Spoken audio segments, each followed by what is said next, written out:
Hi everyone, it's been a while and I'm sorry I've been away, and I'm not sorry I've been away because I've been very busy and doing a whole load of stuff.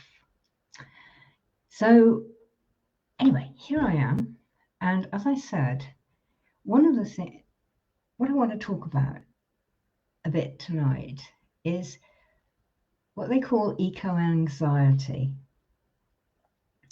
Some of the stuff that I've been doing all this year, because I haven't really seen you since midwinter.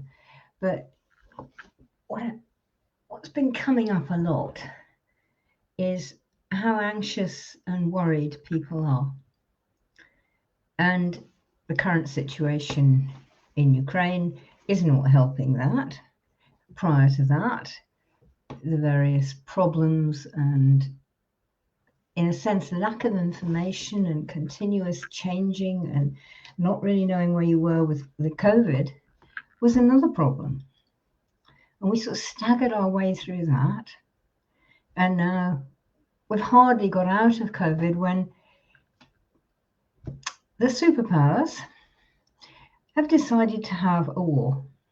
Now, I'm not interested tonight in discussing who's right and who's wrong. Frankly, as far as I'm concerned, America, Johnson, and Russia are all wrong. They're worrying, I'm going to talk about this a little bit, aren't I? Yes, they're worrying about oil.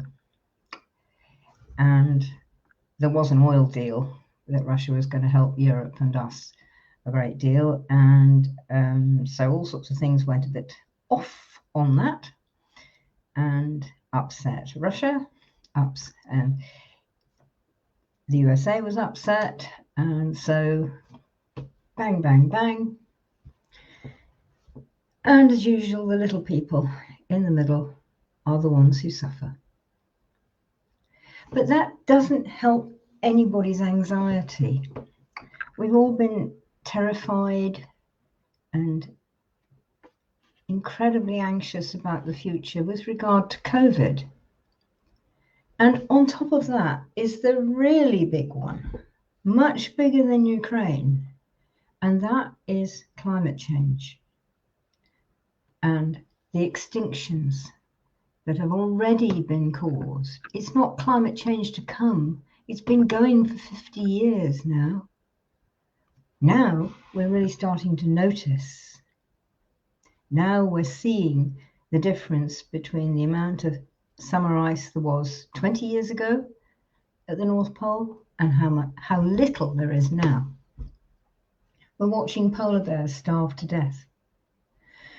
We're watching so much disappear, like butterflies in our own country, like larks in the field and on the moors, like lapwings, like all the things in peat, like all the things in the forest, the places where there is no forest, where there was forest. We can't live without wild things. We must live wild. We have to live with the wild. We have to live with the weather, with the seas, with the planet, and with all the other creatures that we have. And the fact that they're disappearing and that there seems to be nothing that we can do about it is crippling. I mean, I feel it crippling. And I'm, relatively speaking, quite a tough person, as you know. And not only tough, I'm finding ways that I can help and can be useful. No, I'm not going to rewild 5 million acres from Plinlimmon all the way down. I can't do that. Somebody else can do that. But I can help the people around me here in Shropshire. And I've started on that. That's partly why you haven't seen me, because I've got involved with a thing called Team Wilder in the Wildlife Trusts, and it's just starting to roll, and we're just starting to get it together. And I'm also involved with a good mate, a gardening mate, and she's put together a nature garden club for Shropshire, and we had our first open day, at my place, at my garden last Thursday. Only tiny, but wow, we learned so much from that. And we all felt better. And one reason why we felt better was that we were together. Now, it wouldn't actually have mattered too much if we'd been together on Zoom. It was even nicer that we could be together over a cup of tea in the kitchen or out in the garden.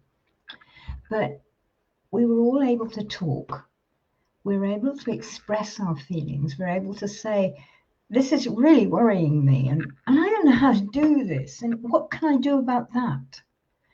And we molded it together. It all went into this big cauldron. You know what I'm like with cauldrons. Anyway, it all went into this big ideas cauldron, invisible on the middle of the kitchen table.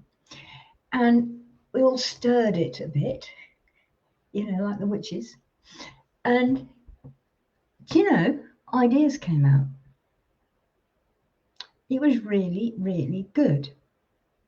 But I want to talk a bit more about eco-anxiety in general, because I've just written an article for Kindred Spirit, which is about rewilding your heart, which, as you know, is one of my things, rewilding your heart. But rewilding your heart is also about how you can work with and learn with eco-anxiety. It's part of the same thing, and the same solutions kind of work. So, very roughly, what is eco-anxiety? It's this chronic fear. Chronic, it goes on and on and on. It's not acute, bang, hurts and over. It goes on and on and on and wears you down.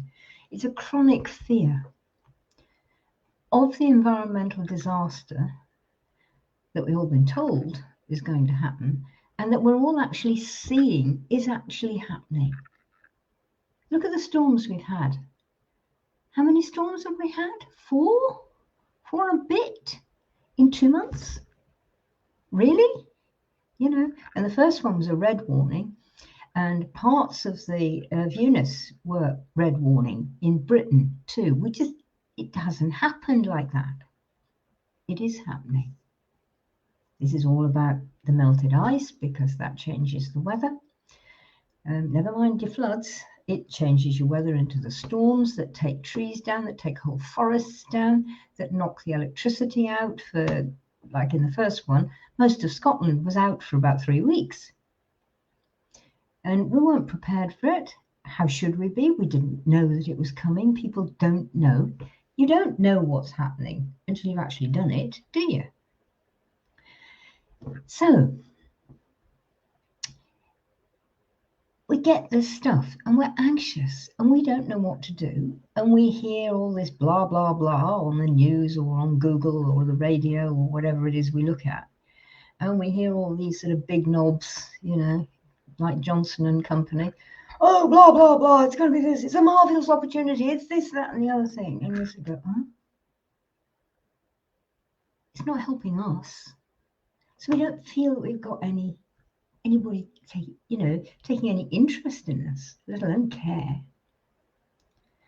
And so we're scared and we're fearful and we're anxious about the climate change and the extinctions it's already causing, and the irrevocable damage and change that it's already caused to planet Earth. Now, some people say, oh, buck up, take a tranquilizer, have some Prozac or something. Bollocks. We're anxious because we're seeing reality. And we're also anxious because we don't see the powers that be seeing reality around us. They appear to be blind. Now, as you know, I'm a psychologist. a psychologist. It's a joke. We used to call ourselves that when we were at college. I'm a psychologist, psychotherapist. Now, when people, you say, but the house is falling down. Say, no, it's just a little bit of rain and the bathroom's leaking. But the house is falling down. That's just a little bit of a leaky pipe. And you start going, am I nuts? I can see this house is falling down. He can't see this house is falling down. somehow or other he's bigger than me. Maybe physically, maybe he's just more powerful, maybe he's got alphabet soup after his name or some other authority type of figure. So we start thinking, maybe I'm wrong. Now, do you know what that's called in psychology? Bet you do. It's gaslighting. So every time somebody tells you that it's just a bad storm, it's nothing, we can all snap out of it and get over it. And you're sort of going, I don't think so. I don't feel that. The authority figures who are telling you to snap out of it are gaslighting you. That's going to make you even more anxious and worried, and you won't believe yourself. You lose the ability to believe that you're actually seeing these trees coming down. You're seeing the power losses. You're seeing all this stuff, and you're not seeing anything that's changing it. It's only seeming to get more of itself, more stuff, even the word worse. That's going to throw you. Throws me. Not good. So you end up with feelings, and put up a comment or something if you feel any of these feelings: sad, anxious, angry, powerless, helpless, and even guilty. Have I got any takers out there for that? That I have. It's the sort of thing we all have. It's the sort of thing we all get and that we all feel. And that's part of eco-anxiety. And my God, it wears you down. You get all these feelings of guilt and failure and helplessness and fear of the future. And you feel both betrayed and that you've been doing betrayal too. And as far as the government's concerned, most of the time you just see duplicity and treachery and yet more betrayal. And lies. And how does that affect you? Well, an awful lot of people, and I've been talking to people over the past couple of months, and an awful lot of people, all ages, little kiddies, school, to grannies at home. And they say, yeah, it does affect me. It affects my daily life. It affects my work. It affects my relationships. I mean, the number of people I've had who say, we used to have a good relationship, but now we're always arguing and we're always cross with each other and scratchy and worried. It affects people's sleep. It affects my sleep. That's one of the ways that it really grabs me. I wake up at 3, 4, 5 o'clock in the morning and I'm just like this. And I sort of don't want to go on. I don't want to see the extinctions. I don't want to see the climate change. I don't want to hear the incredible winds that go on and on and on and take trees down and electric down and all that stuff. So I don't sleep. I'm still there. So I woke up and started it at 4 o'clock in the morning. I'm still doing it at 6:30. That's not good for you.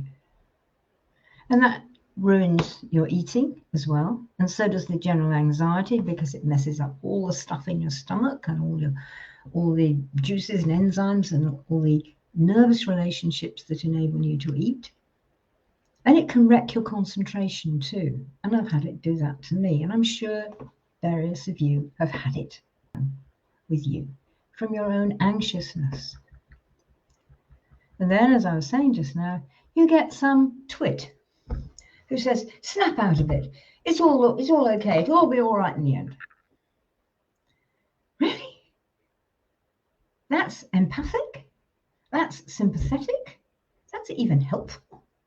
No, it's not. So here I've been talking to all these people. I've been doing some fun stuff as well. And I'm thinking, what on earth can we do? And last year that I was really getting going, and I wasn't getting going, but I was really starting to get going and getting my act a bit together on Rewild Your Heart. And after a couple of sleepless nights and a bit of tossing and turning, it sort of said, Rewild your heart is the other side of eco-anxiety. I'm like, oh, clunk. So rewild your heart. You know, eco-anxiety, rewild your heart. Yes. But how? Well, we had some goes last year, and it was fun, and it was good, and we did achieve things. But when we started the garden club, and we realised there are people out there, they've got nobody to talk to. They get moaned at for letting their lawn go to dandelions. People come along and slash the hedges to pieces. People come along and cut down a tree that's in a shared hedge without asking them. All sorts of stuff. I mean, those are just 3 that have happened to friends of mine around here. And you've just been trampled over, you've been steamrolled, and you had no chance to do anything. And you couldn't even tell anybody, oh, it didn't matter, it was only a tree, wasn't it? Yeah. Ow. No. It's not only a tree.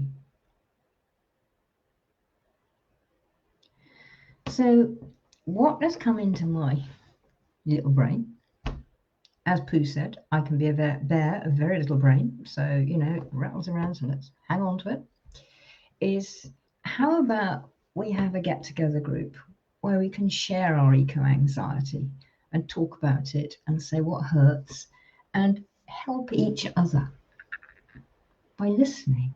I mean, imagine a world, and we're always being told everything. For goodness sake, COVID was frightful like that. We're always being told, do this, do that, stand on your head, do something else.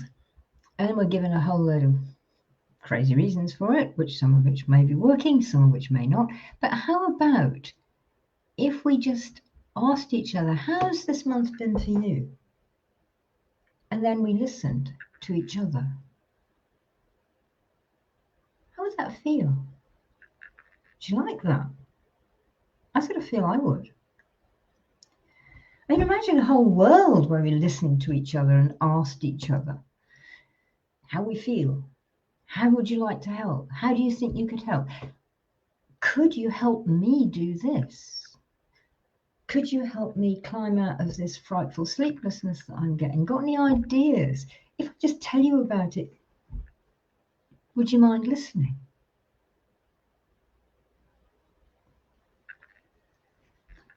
It's a beginning. Now, I said about gaslighting earlier. Bloody stuff happens all sorts of places. I mean, it even happens sort of subliminally when you watch TV adverts and you get shown what the ideal relationship and having a baby or having a cat or having a dog or something is about. The ideal drive is about. And you're sort of almost manipulated that you ought to be like that. And we're not. Most of us do not have sylph-like figures, fantastic skin, wonderful makeup, marvellous hair, and are able to cope with a couple of kids, a garden, a husband, and everything else in life. Or vice versa if you're a man. We're not. So we're not shown reality. We're shown, you should be like this. So the gaslighting happens everywhere. And every time you feel that you should be like something, you're actually giving your power away. Now, guys, you know I'm Arwenis. That's what we call shaman in Britain. Arwenis, ancient British word, right? Means spirit keeper. Means one who knows. I like to hope that I do sometimes. Anyway, I'm Arwenis. And like all shaman people all around the world. Remember, shaman really only refers to the Tungus people. They've just co-opted it into all the world. All shamans are asked about, how do I get my power back? I seem to have lost my power. I feel powerless. We all just say we feel powerless and helpless. How do I get that back? Can you help? Asking and listening does help that. Being heard actually is the beginning to getting yourself empowered again, re-empowering yourself. And it's important.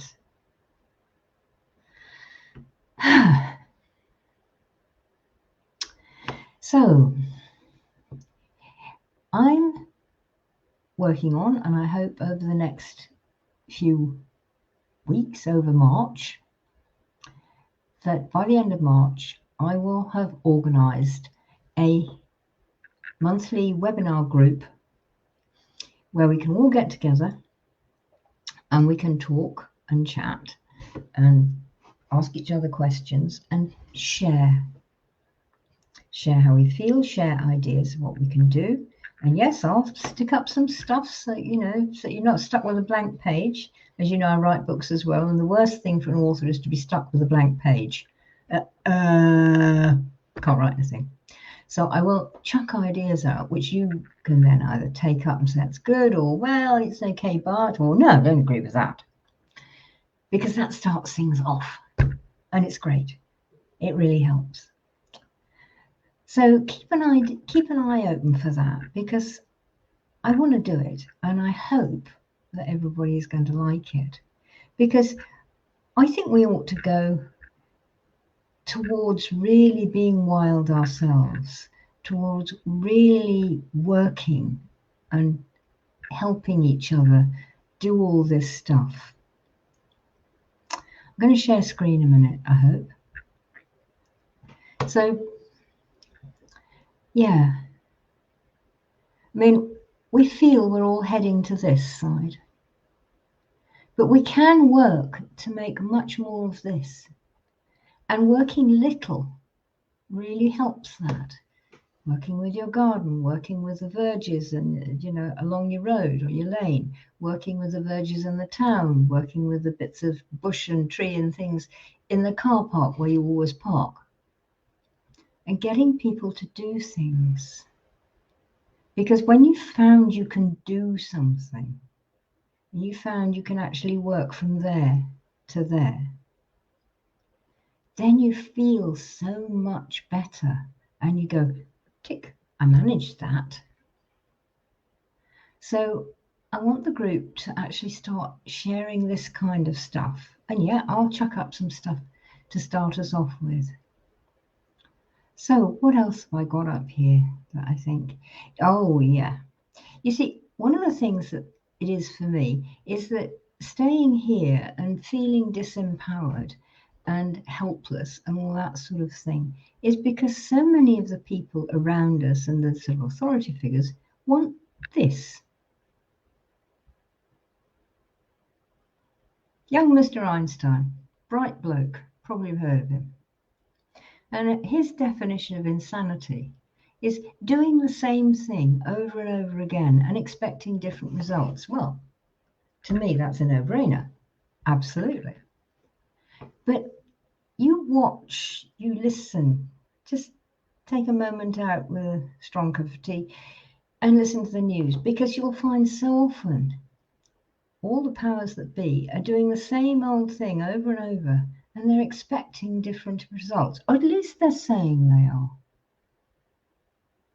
So it's a case of like, okay, right, I don't need that, so I'm not going to listen to it, I'm not going to watch it, I'm not going to look at it. I'm not. And when you don't do that, the worry starts to go away. So what else would I like? Well, this one. See, I think we all need to stay wild. And part of that is wonder. And all of these things, the trees and the bushes and the leaves, beautiful oak leaves, and the stars and the moon and the bats and the owls and the badger and the fox and the butterflies. All of these things, they bring joy to your heart, don't they? When you've got joy in your heart, then you work better and you stop, don't stop being depressed. The depression goes away, it sinks away, and you're actually able to do things. You get ideas. You are able to listen to somebody. You are able to help. So that's going to be like one of the things that we really think about in this group that I'm hoping that we're going to have. And I hope it's going to rewild our hearts, because we also need to go from here. It's the bit like the insanity thing again. Things are not always what they seem. Now, you've probably seen this with me before, because it's one of my absolute alt faves. Because most of us think the deer is crossing the road. No, the deer isn't crossing the road. The road is crossing the forest. So we have to turn ourselves around again. Yeah? It's this looking at things from a different point of view that is often really enabling, really gives you your power back. You say, well, why does that road need to go that way? Do we even need the road at all? If we need the road, how can we make it so that this poor deer doesn't have to go from here, and I mean actually it's way back here because that's pretty barren, all the way across this strange field. Do you know what that must feel like? Tarmac under your little hooves when you're not used to it. And then climb up here and then get back into forest. Now the deer can actually do that. Dormice can't. Field mice can't. Even badgers have a bit of problem with it. There are so many of the smaller animals who are now completely cut off. That might as well be on the moon compared to that. To get from there to there for a dormouse is like us trying to fly to the moon by flapping our arms. And it's this change of perspective. Now we can all do this in little ways. This is big. But we can all do this in little ways and see it in our own lives and start showing it in our own homes. They all work. And then I hope, what I really hope, is that it will take us here to being wild at heart. Two wolves coming together, beautiful drawing. And they're coming together in a heart shape. Now, I've seen wolves loving each other like this. Brother wolves, father-son wolves, uncle, nephew wolves, two women wolves, female wolves coming together like that. Not just, a male and a female who are going to mate. They love each other much more than just as a precursor to coupling. It's really deep. And this person who's drawn this has done it really, really beautifully. So I'd really like to do all this.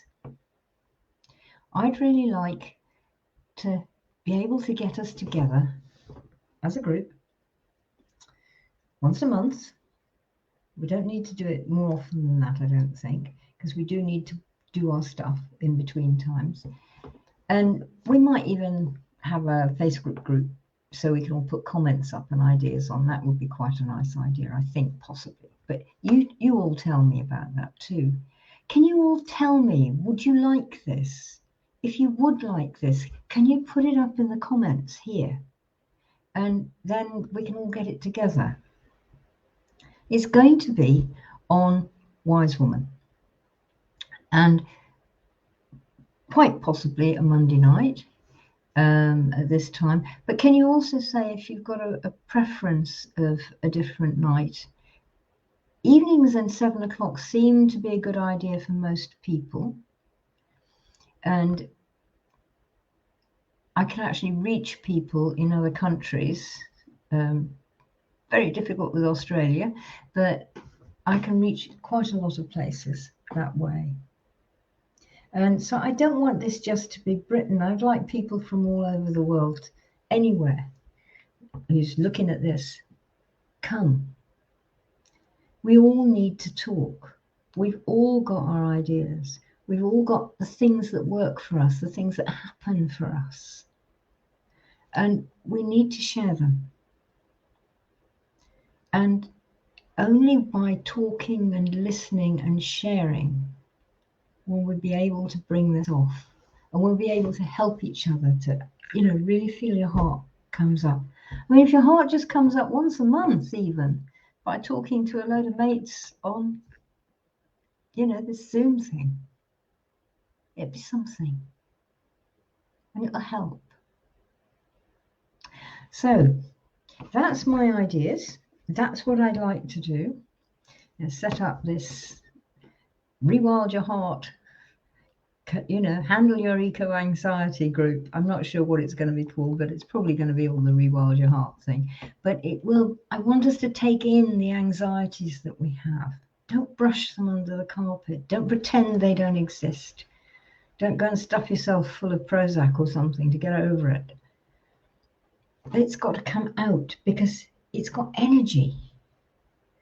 And even anxious energy and tormented energy that we feel about this is energy, and we can actually, between us, direct it into doing useful things with it, things that will help each other and help ourselves. And through that, guess what? We help Mother Earth. And when we start helping Mother Earth, even if it's only a little tiny bit, like you've got a hedgehog house, or you put a hole in your fence that hedgehogs can get through, or you start feeding the birds or something. Once you start little, even like that, letting dandelions grow in your lawn. I've done it. Well, I can do the dandelions. I can do the hole in the wall for the hedgehog. Yep, I can put up bat boxes. Yep. Well, I need to build a new bit of wall there. Oh, yeah.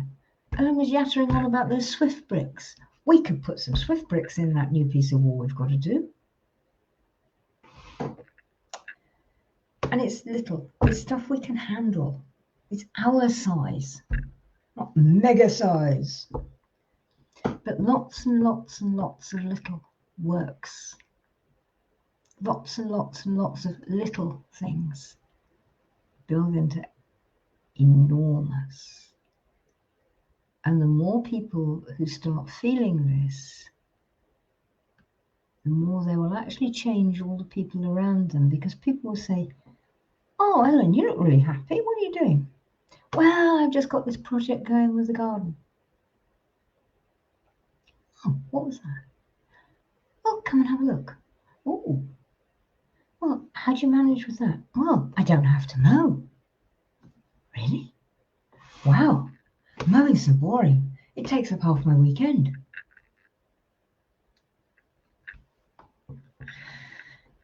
Little, little, little. Think little. What was the old phrase? Think global, act local. Yeah.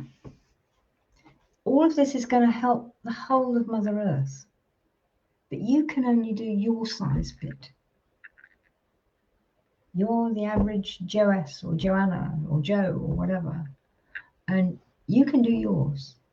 And I can do mine. And then together we can help everybody do theirs. So how about it, guys? Should we get this group together? Should I start doing this? I'll start putting stuff up about it and getting excited and get a date together for end of March, beginning of April for our first meeting, and tell you where it is and put the links up and everything like that. So how about it, guys? Shall we do it? I'm game. I hope you are.